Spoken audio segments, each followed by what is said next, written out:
सभी को प्रणाम। कैसे हो आप सब लोग? आप सभी से साझा कर रहे हैं शिव चालीसा का भाव तत्व जो अपने को समझ में आया। इसको साझा करने के पीछे का भाव बस इतना है कि कुछ अच्छा मिला तो उसे बांट दो।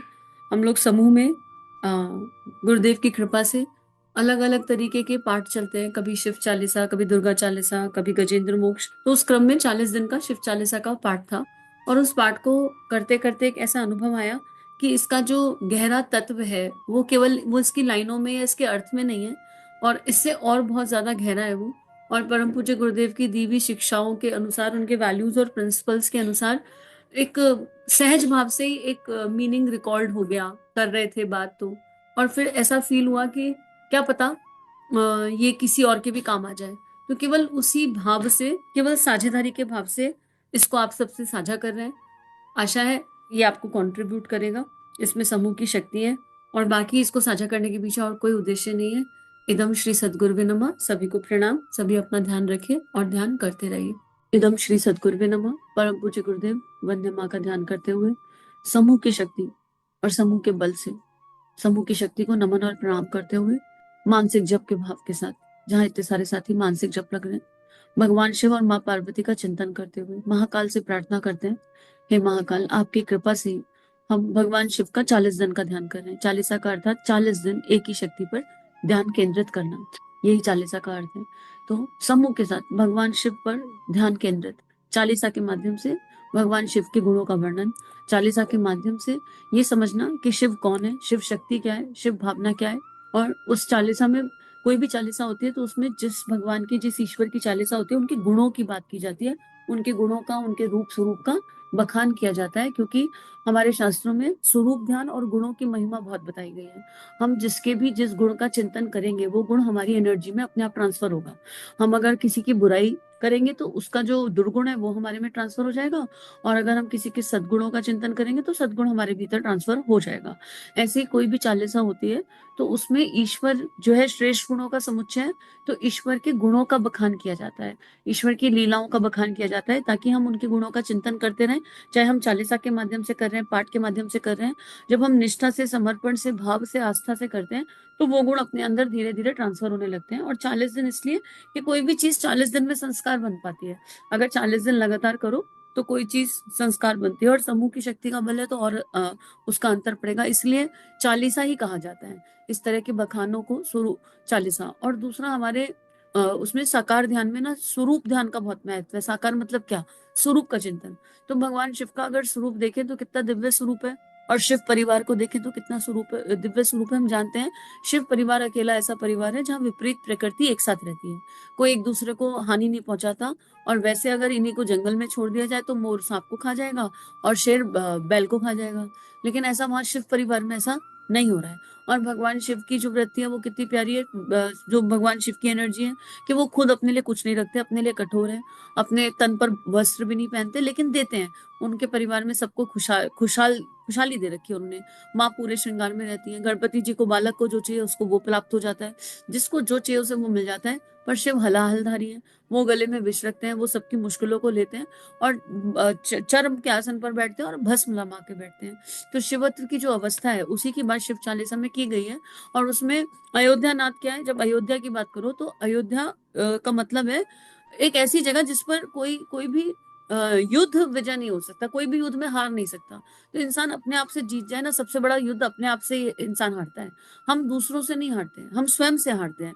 तो अयोध्या का मतलब है, अयोध्या वो जगह है, वो एक जगह है, हमारी ये देह अयोध्या हो जाए कि हम मन से ना हारे, इंसान मन से ना हारे। तो जो लिखने वाले उनका नाम ही अयोध्या दास है, यानी वो राम के दास है। अयोध्या मतलब राम लक्ष्मण सीता, यानी वो राम के दास है, और राम की कृपा से वो इसको लिख रहे हैं। उस नाम में वो एनर्जी है, तो इस नाम को किसी देह से नहीं जोड़ सकते। लिखने वाले अयोध्या दास है, यानी उन्होंने सारे युद्ध जीत लिए। कौन से? भीतर के युद्धों पर विजय प्राप्त कर ली। और जो भीतर के युद्ध जीत सकता है ना, जीत ले, वही भगवान शिव के बारे में कुछ कह सकता है। भगवान शिव की ऐसी चालीसा की रचना या कोई कोई एक रचना कर सकता है जो भीतर के युद्ध जीत ले। और शिव की कृपा के बिना ये संभव नहीं। तो समूह की शक्ति के साथ भगवान शिव से, महाकाल से प्रार्थना करते हैं, परम पूज्य गुरुदेव से प्रार्थना करते हैं कि हमें भगवान शिव का वो दिव्य तत्व दर्शन, वो दिव्य भाव बताएं। ज्ञान ज्ञान तो है, लेकिन उसको ऐसा बताएं कि वो हमारी भावनाओं में रच बस जाए, हमारे कारण शरीर पर हमारी आत्मा में रच बस जाए कि जब भी भगवान शिव का ध्यान आए, जब भी शिव जी से रिलेटेड कोई बात हो तो एकदम हृदय भर जाए भावनाओं से, एकदम समझ में आए कि यार कितने ब्लेस्ड हैं हम, कि हम ब्रह्मा विष्णु महेश की संतान है। एकदम वो वाली फीलिंग अंदर से निकल कर आए। इसी भाव के साथ चालीसा के अर्थ पर चिंतन करने का प्रयास करते हैं। चालीसा के अर्थ में सबसे पहले माँ पार्वती की प्रार्थना है। पहले ही उसमें देखो, शक्ति के बिना शिव अधूरे हैं, और राधा कृष्ण राम सीता ऐसे कहा जाता है, हमेशा पहले मातृशक्ति का नाम लिया जाता है। तो जो अयोध्या दास जी हैं वो भी यही कह रहे हैं कि हे पार्वती के पति, तो उनको जो संबोधन है, भगवान शिव के इतने सारे नाम है, लेकिन फिर भी संबोधन पहले उनका पार्वती के पति के नाम से किया जा रहा है, क्योंकि उनकी पहचान वहीं से आ रही है, शिव शक्ति के बिना शव समान है। तो ये नहीं कह रहे भोले शंकर, इतने दुनिया भर के नाम है भगवान शिव के, लेकिन नहीं, उनको कह रहे हैं हे पार्वती के पति। अब क्योंकि वो पार्वती के पति है तो उनके अंदर करुणा है, आप दयालु हो, आपकी जय है, और आप हम साधु संतों की रक्षा करते हैं। साधु और संतों की रक्षा मतलब साधु और संत जो देह में साधु और संत वाले कपड़े पहनकर घूम रहे हैं वो नहीं, हम आवरण से कैसे भी हो, पर साधु संत वो जिनके अंदर डिसिप्लिन हो, जिनके अंदर ऋषि जीवन हो, जो साधु भाव में स्थित हो, जो संत हृदय वाले हो, ऐसे हृदयों की आप रक्षा करते हो। मतलब जिनका मन, भाव, वचन पवित्र है और एक दिशा में है, और किसी को कष्ट नहीं पहुंचा सकते। साधु संतों की जो एक कॉमन खूबी क्या होती है, कॉमन क्वालिटी है, किसी को भी कष्ट नहीं पहुंचा सकते।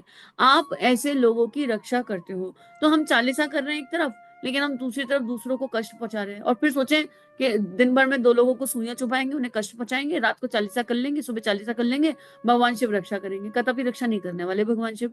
भगवान शिव भावनाओं के आधार पर रक्षा करने वाले हैं, क्योंकि वो पार्वती के पति है, गिरिजा के प्रति हैं। आप त्रिशूल रखते हैं और मस्तक पर चंद्रमा सुशोभित है। त्रिशूल रखते हैं मतलब भगवान का त्रिशूल क्या, उसमें 3 नोक निकली हुई है। 3 नोक मतलब लोभ, मोह और अहंकार।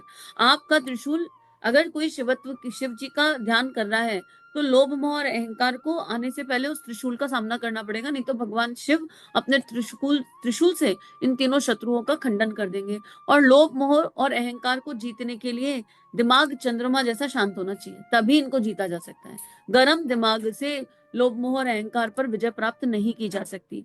आपके कानों में नागफनी के समान कुंडल आपने पहन रखे हैं। कानों में नागफनी के समान कुंडल है कि कान पे ही नाग की आकृति के जैसे कुंडल है, कि बुराई सुन मत लेना, अंदर ना जाए, कान के बाहर ही बाहर रह जाए।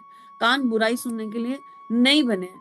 आपका रंग श्वेत है और आपकी जटाओं से गंगा नदी बहती है। आप अपने गले में राक्षसों के सिर की माला पहन पहन के रखते हैं, और शरीर पर चिताओं की भस्म लगा के रखते हैं। अब इमेजिन कीजिए, भगवान का कोई स्वरूप ऐसा वाकई में हो सकता है क्या, कि राक्षसों को मारकर उनके सिर की माला को अपने गले में धारण करके बैठे, ऐसा पॉसिबल है? और एक तरफ जटाओं से गंगा बह रही है। तो ज्ञान, शिव की कृपा के बिना, गंगा क्या है, पवित्रता है, ज्ञान है।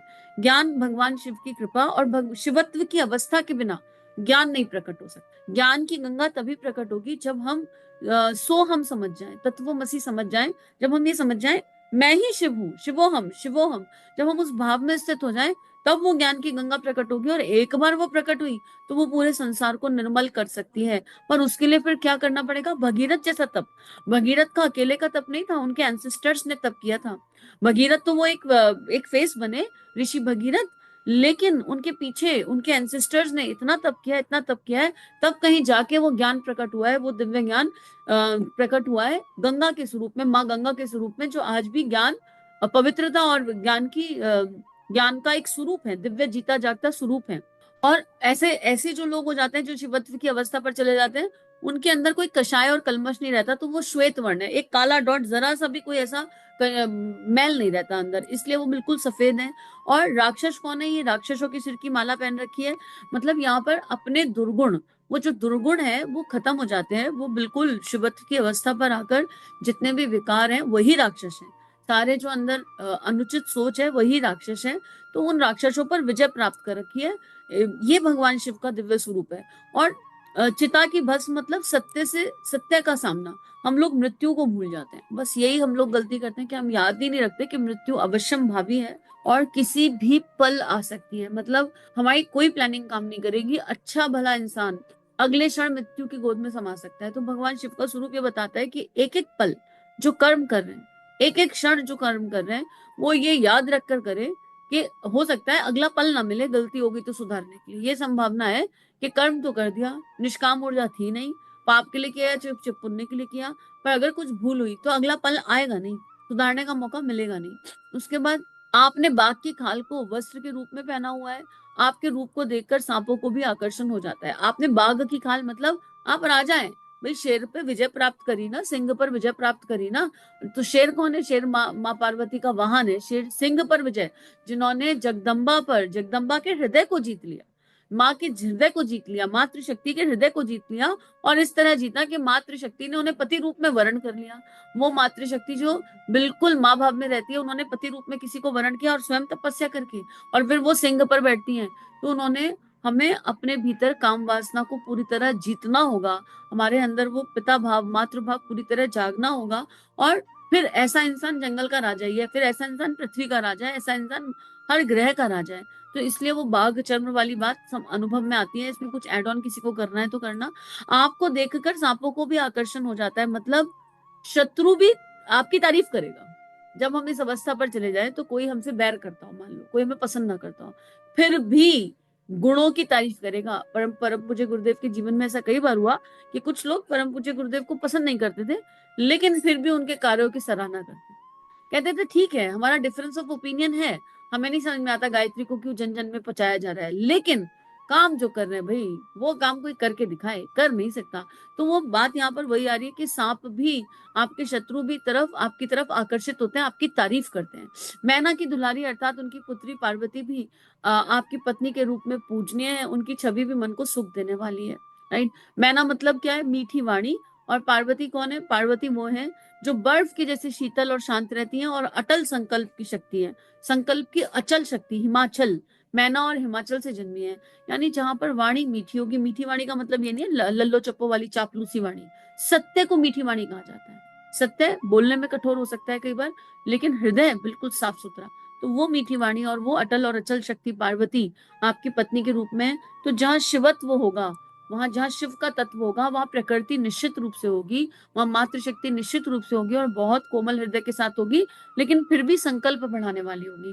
तो भगवान शिव की आराधना करने से आदि शक्ति माँ पार्वती संकल्प बल अवश्य देंगी। साधक को संकल्प बल के लिए प्रार्थना करनी चाहिए। हाथ में त्रिशूल आपकी छवि को और शोभायमान बनाता है, क्योंकि उससे सदैव शत्रुओं का विनाश होता है। हाथ में त्रिशूल से हमको ऑलरेडी समझ में आ गया कि हमें हमेशा ये याद रखना, ये अपने, अगर हम शिव की आराधना कर रहे हैं, तो जैसे ही लोभ क्रोध और अहंकार, लोभ मोह और अहंकार रूपी शत्रु आए, तो हमें पल नहीं लगाना चाहिए, और भगवान शिव की दिव्य चिंतन को धारण कर लेना चाहिए, और उन्हें ये बता देना चाहिए कि हम शिव की संतान है, तो आप थोड़ा दूर रहें हमसे। ऐसा कर लेना चाहिए एक साधक को गुरु की शरण में। आपके पास में आपकी सवारी नंदी व पुत्र गणेश इस तरह दिखाई दे रहे हैं कि समुद्र के मध्य दो कमल खिल रहे हैं। अब नंदी महाराज क्या है? नंदी महाराज सेवा तत्व का प्रतीक है। जैसी सेवा नंदी भगवान ने करी भगवान शिव की, ऐसी सेवा अगर हम अपने गुरु की कर लें, नंदी जैसी सेवा के उनका वजन भी उठाने को तैयार है, बैल होते हुए भी उन्होंने इतनी सेवा कर दी, यानी इस संसार में कोई विपरीत कोई बेकार नहीं है। तो नंदी जी सेवा तत्व का प्रतीक है, और गणेश जी सद्बुद्धि का प्रतीक है।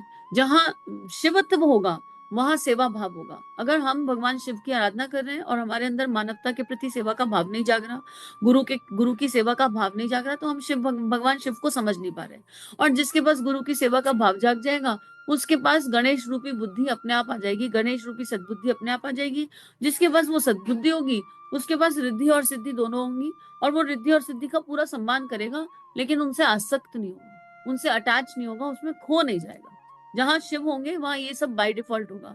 कार्तिकेय तथा अन्य गणों की उपस्थिति से आपकी छवि ऐसी बनती है कि उनका कोई बखान नहीं। कार्तिकेय मतलब 6 गुण, 6 चक्र, जो ये 7वें चक्र पे तो खुद ब्रह्मा आके बैठ गए। जो कार्तिकेय वो 6 कलियां हैं। कार्तिकेय का मतलब होता है 6 गुण। तो वो दिव्य 6 गुण जो आत्मा के मूल गुण होते हैं, ठीक है, उनका कोई बखान नहीं कर सकता, वो ऑटोमेटिकली आएंगे। एक बार गूगल पर सर्च कर लीजिए कि आत्मा के मूल 7 गुण कौन से होते हैं, सीक्वेंस में याद नहीं है मुझे इस टाइम, लेकिन कार्तिकेय का मतलब वही है। और जब कार्तिक वो मूल आत्मा के 6 गुण जिस आत्मा में प्रकाशित हो जाएंगे, उसके पास अन्य गणों की उपस्थिति अपने आप होगी। अन्य गुणों की, गण और गुण एक ही है। गणों मतलब क्या है? जहां शिव है वहां इस संसार के सारे सद्गुण अवेलेबल हैं, अपने आप हैं, बाय डिफॉल्ट हैं। जब कभी देवताओं ने संकट के समय आपको पुकारा, आपने सदैव उनका संकटों से निवारण किया। जो कोई देने वाले भाव में चला जाता है वो देवता है। मान लीजिए हमारा भाव पवित्र हो गया, गुरुदेव तो कह ही रहे हैं, हर मानव में देवता का जागरण। मनुष्य में देवता का अवतरण। तो जब हम देवत्व की ऊर्जा पर चले जाते हैं, लेकिन फिर हमारा कोई काम अटक रहा है, तो हम परमार्थ के भाव से भगवान को बुला रहे हैं, परमार्थ के भाव से भगवान का ध्यान और चिंतन कर रहे हैं, तो भगवान शिव औगर दानी है, वो बहुत कृपा करते हैं। यानी सब अनुग्रह, इसे कहते हैं भगवान का अनुग्रह बरसना। कि जैसे मान लो अब ये यही चल रहा है, ये सेशन ही चल रहा है, तो इसमें क्या है, हम लोग क्यों बैठे हैं यहाँ पर? हम में से कोई भी स्वार्थवश तो ना बैठा है, समूह के साथ एक चिंतन हो रहा है, भगवान का चिंतन कर रहे हैं। यहाँ पर कोई इच्छा, कोई सकाम भाव नहीं बैठा इस क्षण के लिए, मान लो तो यहाँ पर कुछ इधर उधर भी होगा ना, तो भगवान की कृपा है, वो बरस रही है, वो संभालेंगे, वो देख रहे हैं। तो ये जो पार्ट है, या जो कलेक्टिव एनर्जीज होती हैं, जिसमें केवल एक ही बात होती है कि जो गुरु कह रहा है वो कर लो, ऐसी जगह, ऐसी समय में भगवान का अनुग्रह और अनुदान मिलता है। तो वो देवताओं के भी रक्षक हैं। भीतर का अगर देवता जाग जाए, और गुरुदेव इसी इसी क्रम में हमें ले जा रहे हैं कि अपने भीतर के देवता को जगा लो, तो फिर भगवान का साथ मिलता है, और हर तरह के संकटों का निवारण होता है। निवारण मतलब ऐसा नहीं कि संकट खत्म हो जाएगा, संकट खत्म नहीं होगा, उसको सहने की शक्ति आ जाएगी, प्रारब्ध कुछ हल्का होने की संभावना हो जाती है। जब ताड़कासुर नामक राक्षस ने देवताओं पर अत्यधिक अत्याचार किया, तब सभी देवतागण उससे छुटकारा पाने के लिए आपकी शरण में आ गए। ये जो राक्षस है ना, ये एक तरह के अलग अलग दुर्गुणों का प्रतीक है। जैसे ताड़कासुर आ गया, जलंधर आ गया, त्रिपुरासुर आ गया। जलंधर क्या है? इमोशनल बॉडी कमजोर हो गई, जल जल जल तत्व हमारी इमोशनल बॉडी का प्रतीक है। ताड़कासुर क्या है? हमारा जो विचार है ना, उसमें ताड़ के समान कांटे, ताड़ के समान सीधे सीधे सीधे सीधे अहंकार जैसे, और हम जिद्दी हो गए हैं। इस तरह के जो विचार होते हैं, जो हमें जिद्दी बना देते हैं, अहंकारी बना देते हैं, और हम स्वाभिमान कह के चलते हैं, या फिर हम अपने औहदे को, रुपए पैसे को, इसका अहंकार करते हो, ताड़ के जैसे खड़े रहते हैं, कहीं झुकना ही नहीं चाहते। ताड़ ना हमेशा सीधा खड़ा रहता है, कभी नम्रता नहीं होती उसमें, विनम्रता नहीं होती, कहीं झुकना नहीं चाहता।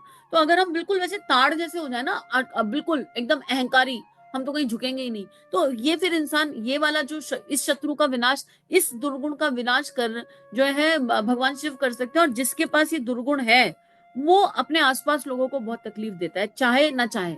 जो झुकना नहीं जानता, वो दूसरों को तकलीफ दे देता है, बिन अपने मिथ्या ईगो में, अपने मिथ्या अहंकार में। तो ये वही बात बता रहे कि ताड़कासुर जैसा शत्रु भीतर, यानी अगर हमारे अंदर वो होगा ताड़का जैसा विष, तो भगवान उसका निवारण करेंगे। देवताओं के आग्रह पर आपने अपने बड़े पुत्र कार्तिकेय अर्थात षडानन, जो 6 शक्तियों वाला है, उसको वहां भेजा, और बिना देरी के किए उस पापी राक्षस का उसने वध कर दिया। तो अगर हमारी ऐसी एटीट्यूड हो जाएगी, लेकिन अगर भगवान शिव हैं, तो जो कार्तिकेय के 6 गुण है, कार्तिकेय मतलब 6 गुण, दिव्य आत्मा के जो 7 गुण है, उनमें से 6 गुण, क्योंकि 7वां गुण तो वही हो गया, ब्रह्म कमल पर आकर स्थापित हो गया, एक आनंद वाला गुण है, वो आनंद, परम आनंद वाला गुण है। वो गुण इस अहंकार को काट सकते हैं, इस जिद को काट सकते हैं, जो जिद हमारे भीतर आकर भर जाती है। आत्मा के 7 गुण है, शांति, प्रेम, करुणा, सत्य, पवित्रता और मुस्कान। मुस्कान नहीं होगा दीदी, कुछ और होगा, एक बार और देखेंगे, मुस्कान नहीं है। आगे आपने जलंधर नामक राक्षस का संहार किया, जिसके कारण आपका यश संपूर्ण विश्व में व्याप्त हुआ। जलंधर का नाश करके यश पूरे विश्व में गया। कैसे चला गया? जलंधर मतलब इमोशनल बॉडी, हमारे कारण शरीर पर, भाव संवेदनाओं पर ईर्ष्या, राग, द्वेष, लड़ाई झगड़े के भाव रहते हैं। लेकिन जलंधर मतलब अगर हम अपने कारण शरीर को पर विजय प्राप्त कर ले, भगवान शिव का ध्यान चिंतन इस तरह करें, तो कारण शरीर पर क्या होगा? जो परम पूज्य गुरुदेव के हृदय में था, करुणा, संवेदना, प्रेम, नैतिकता, कर्मनिष्ठा, कारण शरीर पर बहुत दिव्य भावनाएं होंगी। भाव संवेदनाओं की गंगोत्री बन जाएगा कारण शरीर, भाव शरीर, विचार मतलब जो भावनाएं, और ऐसी भावनाएं पूरे विश्व पर विजय प्राप्त करवा सकती हैं। परम पूज्य गुरुदेव को कौन नहीं जानता आज की डेट में, जिन्होंने भी अपने अंदर के इस असुर का नाश कर लिया। ईर्ष्या, जहाँ ईर्ष्या रहती है, राग द्वेष रहता है, छल कपट रहता है, उनको पूरा विश्व जानता है। हम जानते हैं, आज विवेकानंद को भी जानते हैं, ऐसे कितने सारे नाम हैं जिन्होंने ये किया और हमें जानते हैं। त्रिपुरासुर नामक राक्षस से भी आपने ही युद्ध किया, उसका वध किया। यानी तीनों गुणों से आप बाहर निकालते हैं। हम तीनों गुणों में कुछ क्वालिटीज भी होती है, और कुछ ऐसी चीजें भी होती है जो ना होने लायक है। तो ये त्रिपुरासुर क्या है? हमारे अंदर के 3 असुर हो गए और 3 गुण हो गए, सत्य रज तम। इनमें जो चिपकाव की वृत्ति होती है, शिव कहीं चिपक नहीं सकते, शिवत्व की अवस्था पर कहीं चिपकाव नहीं होता। तो उसी की बात यहाँ करी जा रही है कि हम तीनों गुणों में से किसी एक गुण पर चिपक जाते हैं, और वहीं पर गाड़ी फंस जाती है और अटक जाती है। तो इनसे भी बाहर निकलना है, उसके लिए भी भगवान शिव की कृपा की आवश्यकता है। जब भागीरथ ने गंगा को पृथ्वी पर लाने के लिए कठोर तप किया, अपनी जटाओं से गंगा के प्रवाह को आपने जटाओं में समाहित कर लिया।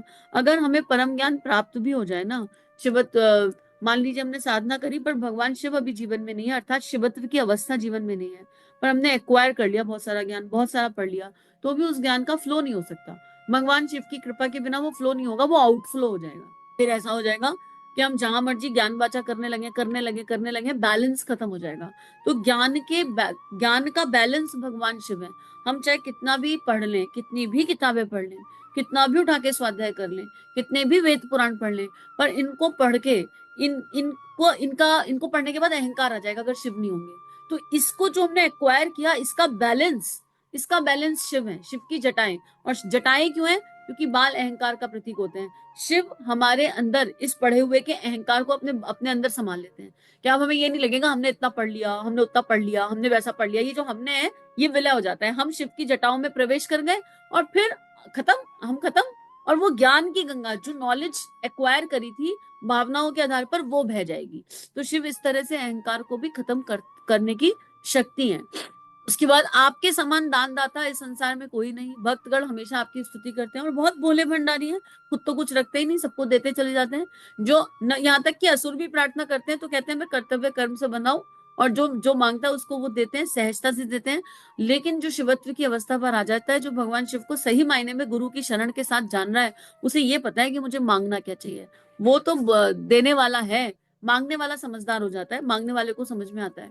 लेकिन इसमें कोई डाउट नहीं है कि शिव की कृपा है, और पूज्य गुरुदेव ही महाकाल है।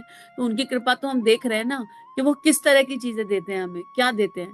समस्त वेद भी आपकी महिमा का बखान करते हैं, लेकिन आप एक रहस्य हैं, इसलिए आपका भेद कोई नहीं जान पाया है। और इसमें कोई डाउट नहीं, हर भगवान शिव की महिमा का हम कितना भी वर्णन कर लें, कितना भी वर्णन पढ़ लें, लेकिन हरि अनंत, हरि कथा अनंता। ये आदि गुरु है। भगवान शिव को जगत गुरु नहीं कहा जाता, आदि गुरु कहा जाता है। आदि मतलब इनफाइनाइट, पता ही नहीं इन कहाँ कहाँ से शुरू और कहाँ खत्म। कहाँ तक जान पाएंगे, कितना जान पाएंगे, और कैसे जान पाएंगे। ये तो बस लय और विलय वाली एनर्जी है कि एक बार शिवत्व की अवस्था आई तो इंसान स्थिर चित्त हो जाता है। समुद्र मंथन के दौरान विष का घड़ा निकला, पर देवता और असुर भय से कांपने लगे। समुद्र मंथन के दौरान खाली विष नहीं निकला था, समुद्र मंथन के दौरान इतनी सारी चीजें निकली थी, इतनी सारी चीजें निकली थी, और वो सब तो आपस में बांट ली गई। किसी ने भगवान शिव को उस समय स्मरण भी नहीं किया, अरे शिव जी तुम्हारे हिस्से में कुछ आएगा, तुम भी ले लो, राइट। तो अगर हम भगवान शिव की उपासना कर रहे हैं तो हम अपने रिश्तेदारों में, परिवार में, इधर उधर कहीं कुछ चाहेंगे नहीं।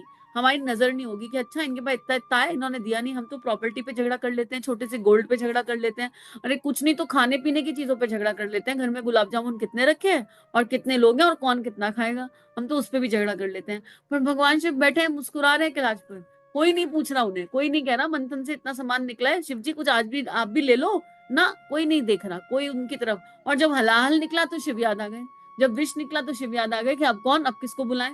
तो बड़ी प्यारी सी, बड़ी ऐसी एनर्जी है भगवान शिव, जो जब जब कुछ रास्ता ना बचे तो भगवान के पास चले जाओ। भैया हलाल क्या है? ये हलाल ही भीतर का कोलाहल है। भगवान शिव जिस आत्मा, जिस हृदय में, जिस देह में, जिस मन में, जिस विचार में, जिस मस्तिष्क में प्रवेश कर जाएंगे, वहां पर भावनाओं का कोलाहल बंद हो जाएगा, वहां एक स्थिर अवस्था आ जाएगी।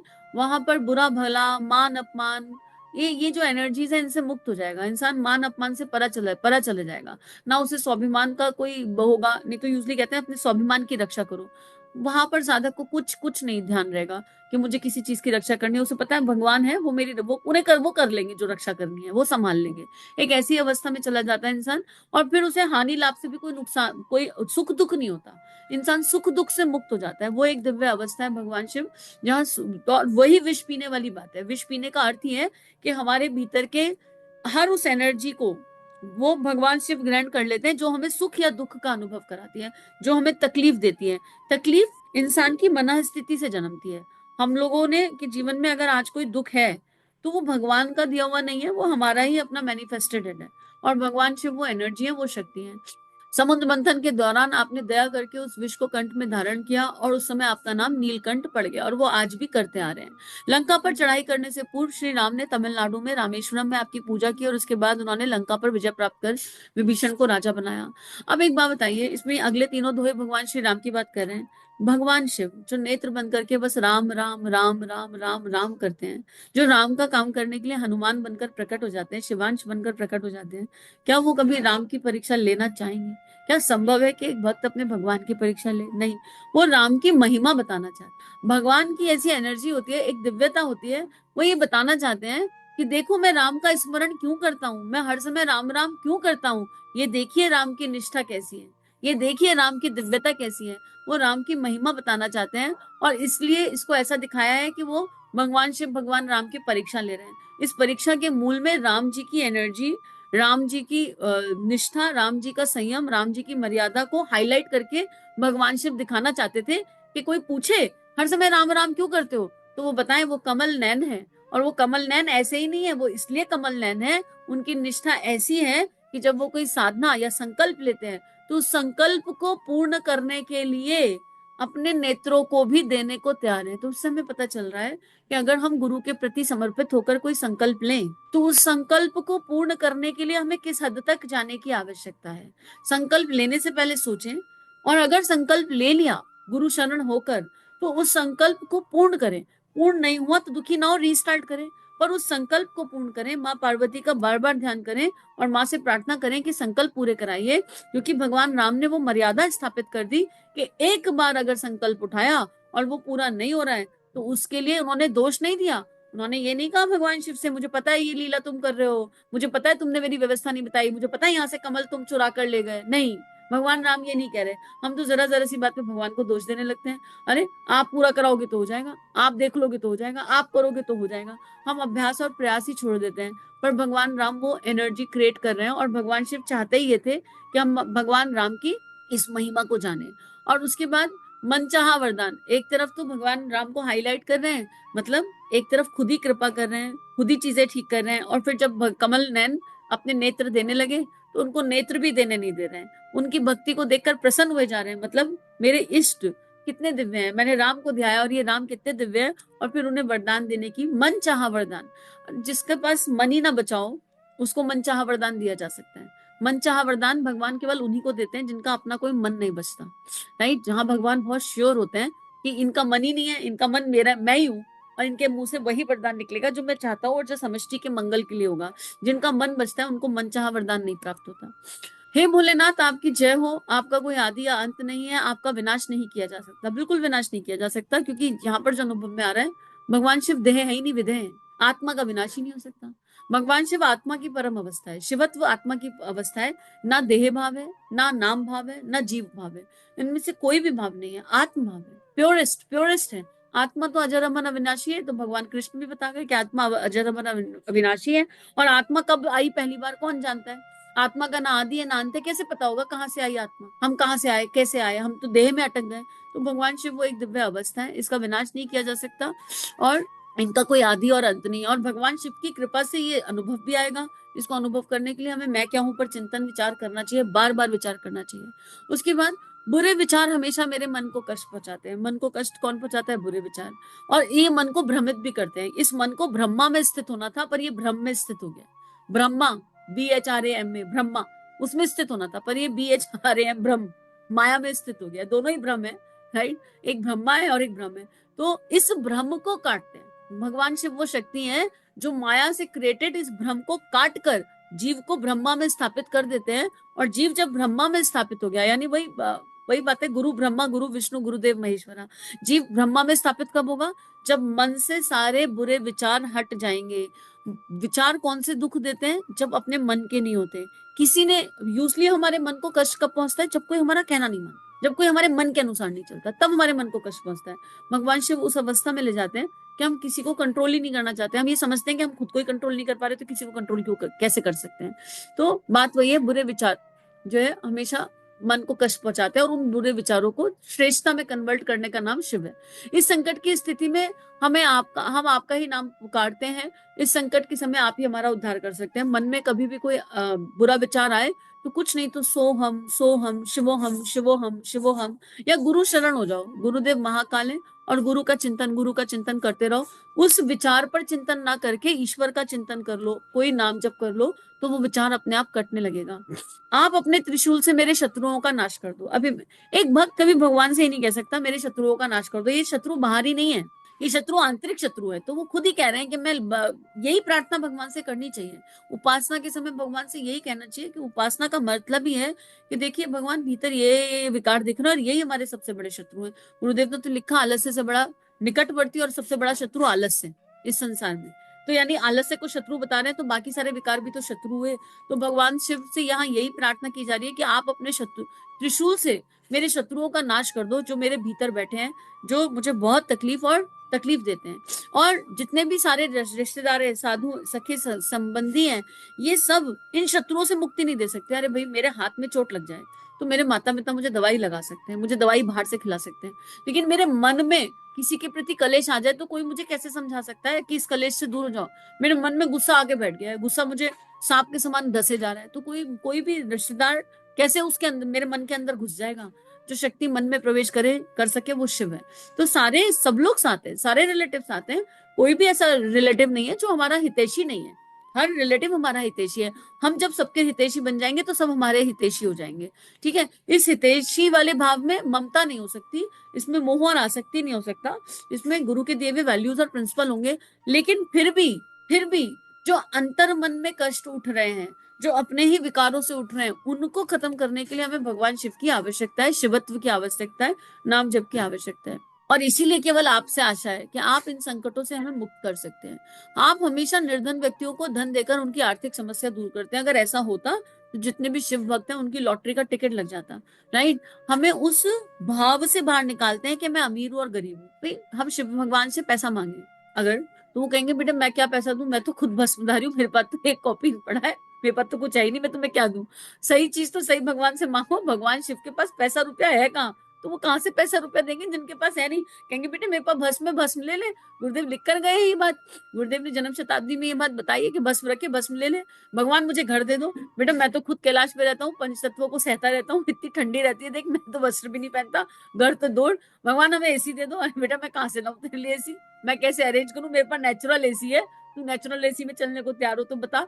तो भगवान धन नहीं देते, लेकिन हमें इस विचार से बाहर निकाल देते हैं कि हम गरीब हैं या हम अमीर हैं, हम निर्धन हैं, हमारे पास पैसा नहीं है। इस सोच से बाहर निकाल देते हैं। भगवान शिव वहां लेकर आते हैं जो प्राप्त है वो पर्याप्त, जो प्राप्त है वो पर्याप्त है। एक संतुष्टि की एनर्जी है, संतोष की एनर्जी है, एकदम इतना शांति की एनर्जी है भगवान शिव। और उसके बाद प्रयास की एनर्जी है, क्योंकि संकल्प शक्ति पार्वती लगी है। इसका यह मतलब नहीं है कि और के लिए प्रयास नहीं करेंगे, पर एफर्ट डालेंगे, प्रयास करेंगे, आ गया तो ठीक, नहीं तो ठीक। मतलब अनासक्त एनर्जी है भगवान शिव। तो भगवान शिव हमें वहां ले आते हैं। आर्थिक समस्या दूर होगी या नहीं, पर मानसिक समस्या दूर हो जाती है। वो मानसिक समस्या जो कहती है कि हम गरीब हैं, हम गरीब हैं। और जब इंसान इस मैनिफेस्टेशन को खत्म कर देता है कि हम गरीब हैं, हमारे पास पैसा नहीं है, तो उसके पास ऑटोमेटिकली पैसा आ जाएगा अपने आप। हम ही ने मैनिफेस्ट किया है। आज कोई चीज नहीं ले पाए तो हम ही बार बार सोचते हैं। तो भगवान शिव हमें उस ऊर्जा से बाहर निकालने की एक दिव्य शक्ति है। और फिर साथ में ये भी लिखा है, जो कोई आपकी जैसी भक्ति करता है उसे वैसा ही फल प्राप्त होता है। राइट, हम भगवान की भक्ति जैसी करते हैं, मतलब कोई अगरबत्ती से कर रहा है, कोई धूप बत्ती से कर रहा है, ऐसी वाली नहीं। जो जिस प्रकार के मन से कर रहा है उसे उसी प्रकार का फल होगा। हम जैसी भक्ति में, कोई धतूरा चढ़ा रहा है, कोई बेलपत्र चढ़ा रहा है, कोई क्या मैं दूध चढ़ा रहा हूँ, तुम धतूरा और बेलपत्र में काम चढ़ा रहा हूँ, हम तो दूध चढ़ा रहे हैं, दूध महंगा आ रहा है, ऐसी वाली की बात नहीं कर रहे। पर जो जिस मन से कर रहा है, जिस भाव से कर रहा है, जिस ऊर्जा से कर रहा है, जिस इंटेंशन से कर रहा है, उसको वैसा ही फल प्राप्त होने वाला है। आपकी पूजा करने की विधि क्या है, इसके बारे में ज्ञान कम है, और कैसे पूजा करेंगे उसके बारे में ज्ञान कम है। यदि हमसे किसी प्रकार की कोई भूल हो जाए तो हमारी भूल को माफ कर दीजिए। और वो बिल्कुल एकदम क्षमाशील एनर्जी है। भगवान शिव क्षमाशीलता भी है। भगवान शिव सबको क्षमा कर देते हैं, असुरों को भी क्षमा कर देते हैं। सहज है, एक सहज एनर्जी है। जिसे गुस्सा ही नहीं आ रहा है वो सबको क्षमा कर ही देगा ना। जिसे बुरा भला ही नहीं लग रहा, भाई क्षमा करने की स्थिति तब आती है जब बुरा भला लगे। भगवान शिव वो एनर्जी जो कहते हैं बुरा भला तुम्हारे अहम को लगता है, बुरा भला देह भाव को लगता है, नाम भाव को लगता है, जीव भाव को लगता है, तुम तो आत्म भाव में हो। शिवत्व की अवस्था में ये एनर्जी खत्म हो जाती है कि I need to forgive someone और I need to ask forgiveness from someone. ये एनर्जी खत्म हो जाती है। सब योगी मुनि आपका ही ध्यान करते हैं, बिल्कुल हर योगी मुनि, जितने भी संत हैं, ऋषि हैं, गुरुदेव खुद मैं क्या हूं लिख गए पहली किताब में। मैं क्या हूं, मैं यही तो बता रहे हैं। मैं क्या हूं is all about reaching the state of शिवत्व। शिवत्व की अवस्था प्राप्त करने के लिए है। तो हर कोई शिवत्व तो चाहता है, उसके बिना तो कुछ पॉसिबिलिटी नहीं है। और उस शिवत्व के लिए मूल में पार्वती चाहिए, क्योंकि संकल्प की शक्ति वही है। संकल्प ऐसा उठाओ कि शिव की प्राप्ति हो जाए। शिव की प्राप्ति मतलब शिव कोई वस्तु के रूप में नहीं आएंगे, शिव कोई व्यक्ति के रूप में नहीं आएंगे। व्यक्ति के रूप में आएंगे तो हम डर जाएंगे, हमसे लिया नहीं जाएगा। उनकी नरमुंडों की माला जो गले में पड़ी वो इतनी भयानक होगी, वो हमारे ही रिफ्लेक्शन होगा। जिसके अंदर जितने विकार हैं उसे शिव के अंदर उतने बड़े नरमुंडों की माला दिखाई देगी, हम डर के बेहोश हो जाएंगे। इसलिए वो एक एनर्जी है जो हमें ट्रांसफॉर्म कर सकते हैं। नारद और माँ सरस्वती भी आपके सामने अपना शीश नवाते हैं। अब जो नारद नारायण के पार्षद हैं, नारायण ही है, और माँ सरस्वती जो ब्रह्मा के साथ बैठी है, ब्रह्मा की शक्ति है, वो भी भगवान शिव के आगे शीश झुका रही है। क्यों? क्योंकि वो जानती है कि ब्रह्म चिंतन, ब्रह्म अवस्था पर पहुंचने के लिए भी शिव तो चाहिए मूल में। भगवान गुरुदेव ने एक आर्टिकल में लिखा था कि 3 देव हैं, ब्रह्मा विष्णु महेश। जो भगवान शिव है वो कई कई जन्मों के कुसंस्कारों को नष्ट करने की शक्ति है, कई कई जन्मों के प्रारब्धों को, कुसंस्कारों को नष्ट करते हैं। फिर और उसके बाद भगवान हरि क्या करते हैं? विष्णु वो पालनहार है, वो लालन पालन करते हैं। मानव देह में आए हैं हम, हमें रिक्वायरमेंट है, रोटी कपड़ा और मकान तो बेसिक है ना, वो तो सभी को चाहिए ना, कुछ चाहिए कि नहीं चाहिए। और फिर उसके बाद ब्रह्मा वो जो है ब्रह्म में चिंतन कराते हैं। पर इस सबके मूल में भगवान शिव मैंडेटरी है, शिवत्व की अवस्था के बिना, क्योंकि सबसे ज्यादा गाड़ी इसी पर अटकती है। इनने मेरा कहना नहीं माना, उनने मेरा कहना नहीं माना, इसके बारे में ये धारणा, उसके बारे में वो धारणा। और भगवान शिव हमें हर तरह की धारणा से मुक्त करके एक उचित धारा में बहना सिखाते हैं, उचित धारा में, सही धारा में, सही दिशा में बहना सिखाते हैं। क्योंकि गंगा बह रही है ना, उनके अंदर से गंगा बह रही है, सही धारा में बह रही है, सही दिशा में बह रही है। और गंगा का कंट्रोल भी शिव की जटाओं के पास है। तो हमारे पास जितना भी ज्ञान है, हमारे पास जितनी भी भक्ति है, जो भी कुछ भगवान ने दिया है, उसका कंट्रोल अगर शिव के पास नहीं होगा, उसका कंट्रोल शिव के पास नहीं होगा, तो हम अनकंट्रोलेबल हो जाएंगे। फिर हम केवल ब्लास्ट ही करेंगे, और पता नहीं कौन सा ब्लास्ट करेंगे, किसी भी दिशा में जाएंगे, अपना भी नुकसान करेंगे, औरों का भी। इसलिए सारे योगी मुनि सब आपका ध्यान करते हैं और सब आपके सामने शीश निभाते हैं। आपका ध्यान करने का मूल मंत्र है ओम नमः शिवाय। अब देखो, यहाँ मंत्र कोई भी हो सकता है, लेकिन ओम नमः शिवाय में क्या हो रहा है? सिंपल सी बात आ रही है, एक कि ओम, ओम तो हमें पता है ब्रह्मांड का अनाहत नाद है, गूंगा भी ओम बोल सकता है। अपनी जीभ को रोक लो और ओम बोल के देखो, बोल लोगी। बिना जीभ हिलाए ओम बोला जा सकता है, बिना जीभ हिलाए। एक अकेला शब्द ऐसा है जो बिना जीभ हिलाए बोला जा सकता है। और ओम में, ओम अनंत नाद है, दो चीजों को टकरा के नहीं आ रहा। ओम एक ऐसी शक्ति है जो यूनिवर्स में घूम रही है। तो इसलिए ओम और नमः, हम आपको नमन करते हैं। शिवाय जो वायु में घूम रहा है, जो वायु में है, तभी तो पवन पुत्र कहते हैं हनुमान जी को। वायु, जो वायु में, वायु कहाँ नहीं है? वायु कहाँ नहीं है? पूरे अंतरिक्ष में इधर उधर हर जगह वायु है। तो ओम नमः शिवाय, शिवानी के पति, शी मतलब यहाँ शी वो शक्ति है, शिवानी के पति जो इस पूरी वायु में, इस पूरे ब्रह्मंडल में, इस पूरे ब्रह्मांड में व्याप्त है। और शिवाय मतलब शिवानी के प्रति जो हर जगह व्याप्त है, हर जगह व्याप्त है, कहीं पर भी कोई ऐसी जगह नहीं है, उनको हम नमन करते हैं। तो ओम नमः शिवाय कहीं भी बैठकर किया जा सकता है, उनको हम नमन करते हैं जो सब जगह व्याप्त है। और स्वरूप कितना सिंपल ले लिया, एक पत्थर का टुकड़ा, शिव का है शिवलिंग, एक सिंपल, कोई मूर्तिकार को कुछ करना नहीं पड़ेगा। एक गोल से पत्थर को रख दो, उस पर तिलक लगा दो, भगवान शिव बन गए, इतने सीधे, इतने सरल। अच्छा, तुमको मेरी पूजा करनी है, तुमको कोई साकार स्वरूप चाहिए, लो तुम पत्थर का टुकड़ा रख लो, कोई बात नहीं, मैं इसी में आके बैठ जाऊंगा। इतनी सरल एनर्जी है कि कोई रूप स्वरूप भी बनाने की जरूरत नहीं है कि ऐसा रूप बनाना है, ऐसे नक्श बनाने हैं, ऐसा नैन बनाना है। उस पत्थर के टुकड़े का मतलब ये कि कंकड़ कंकड़ में शंकर बैठा है, कंकड़ कंकड़ में शंकर है, बस हम उसे समझ जाए। तो शिवाय, शिवानी की शक्ति जो सब जगह व्याप्त है, जो वायु तत्व में और वायु पूरे ब्रह्मांड में, इसलिए ओम नमः शिवाय मंत्र। और इस मंत्र का जाप करके सभी देवी देवता भगवान ब्रह्मा का पार नहीं पा सकते। और मंत्र में, मंत्र की शक्ति नहीं होती, मंत्र में प्राण भावना से आता है। ये परम पूज्य गुरुदेव ने समझाया है कि मंत्र की शक्ति है, पर अगर मंत्र भावना से नहीं किया जा रहा, सही एनर्जी इंटेंशन से नहीं किया जा रहा, तो वो मंत्र कुछ नहीं कर पाएगा। और वैसे मरा मरा कर लो सही भावना से, स्वरूप ध्यान के साथ। जब मरा मरा मरा मरा कर रहे थे वाल्मीकि, तो ध्यान तो भगवान श्री राम का कर रहे थे, चिंतन तो उचित था, बोल भले ही मरा रहे थे। तो यहाँ पर यह भी एक सत्य है, जो भक्त सच्चे मन से इस शिव चालीसा का पाठ करता है, उन पर भोलेनाथ की कृपा अवश्य होती है। शिव चालीसा का पाठ नहीं करेंगे तब भी कृपा होगी शिव का चिंतन करने से, लेकिन पाठ करने से संस्कार बनता है। पाठ करने से बहुत इंपॉर्टेंट है। हमारे यहाँ पाठ इसलिए बने हैं, हमारे यहाँ चीजें इसलिए बनी है कि एक डिसिप्लिन होता है, मानव जीवन का एक डिसिप्लिन है, उस डिसिप्लिन को फॉलो करना है। इसलिए हमको ये पाठ या कोई एक एनर्जी से जुड़े रहना चाहिए। क्यों? अगर हम पढ़ेंगे ही नहीं इस तरह की चीजों को, तो ब्रेन जो है खाली नहीं रह सकता, जो दिमाग है खाली नहीं रह सकता, मन खाली नहीं रह सकता। तो हमें अगर एक रूटीन पता है ना, मान लो हम सारे पाठ, पूजा पाठ का सब हिसाब किताब हटा दें, तो उठने के बाद क्या करें? सीधा किचन में घुस जाएंगे, अब पता ही नहीं कुछ करना है, भगवान पे चिंतन भी नहीं हो रहा, नहीं तो उठने के बाद क्या होता है, अच्छा जल्दी से नहा ले, दिया जगा ले, अच्छा जल्दी से नहा ले, ये वाला पाठ करना है, अच्छा जल्दी से नहा ले, वो पूजा करनी है, अच्छा जल्दी से नहा ले, ये माला जपनी है, अच्छा फटाफट नाश्ता बनाए। हर काम के पीछे की एनर्जी में क्या होता है, भगवान का नाम लेना। ये काम फटाफट निपटाए, फिर भगवान का नाम लेंगे, ये काम तो इसमें क्या होता है, पूरा टाइम में भगवान का नाम लेते रहते हैं, जब तक वो हो नहीं जाता उपासना का क्रम पूर्ण। इसलिए हमारे शास्त्रों में उपासना को बड़ा महत्वपूर्ण स्थान दिया गया है कि सुबह शाम दिया करो, और दिया नहीं करोगे तो हम हर काम के मतलब अगर नहीं होता ना तो दिन भर चिंतन रहता है, अच्छा आज दिया नहीं हुआ, आज भगवान को नहलाया नहीं, आज ऐसा नहीं किया, आज पाठ रह गया।